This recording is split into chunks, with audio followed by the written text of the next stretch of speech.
আসসালামু আলাইকুম, Discovery Japanese language সেন্টারে আপনাদের সবাইকে স্বাগতম। আজকে আমাদের ইয়ামিন জাপান চলে যাচ্ছে। আজকে আমরা এয়ারপোর্টে চলে আসছি।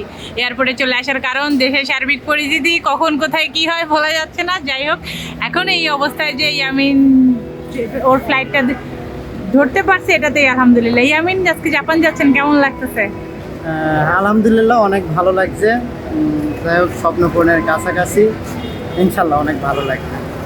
ডিসকভারির সাথে আপনার জার্নিটা কেমন ছিল? কোন সাবজেক্ট থেকে আপনি ভিসা পেয়েছেন? প্রথমে বলি, ডিসকভারির সাথে আমার জার্নিটা অনেক সুন্দর ছিল।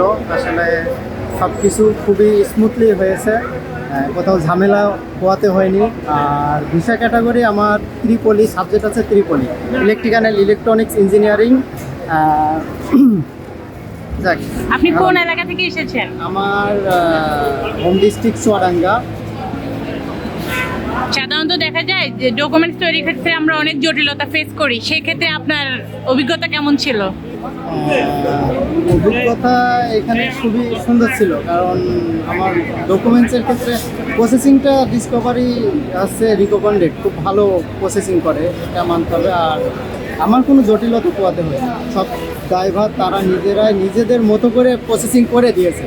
সো এখানে আমার কোনো জটিলতা বিষয়টা আসেই নাই আমার কাছে।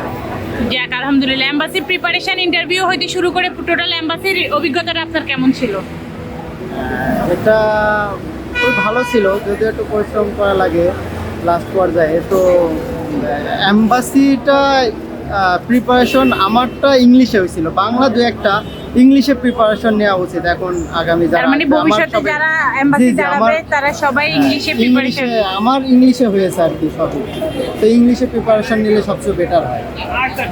যাক, তাহলে ভবিষ্যতে যারা ডিসকভারিতে আসতে চায় তাদের জন্য আপনার কোনো মেসেজ আছে কিনা?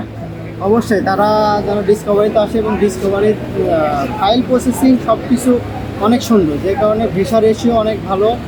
এখানে অবশ্যই তারা আসতে পারে এবং ফাইল প্রসেসিং করতে পারে, বিশেষ করে জব ভিসার ক্ষেত্রে অনেকই ভালো ডিসকভারি।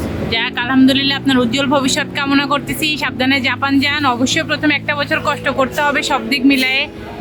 আপনি জাপানিজ লেভেল কমপ্লিট করে যাচ্ছেন? কত লেভেল পর্যন্ত কমপ্লিট করেছেন? N5 level. N5। ভবিষ্যতেও পড়েন, পড়াশোনাটা কন্টিনিউ রাখেন, কারণ জাপানে যেতে হলে জাপানি ভাষার কোনো বিকল্প নেই। দিয়েছি, কিন্তু এটা তো রেজাল্ট এখনো আসেনি। যাক, আপনার জন্য অনেক অনেক দোয়া রইল। আপনিও আমাদের জন্য অনেক দোয়া করবেন। সাবধানে যান। থ্যাংক ইউ, আল্লাহ হাফেজ।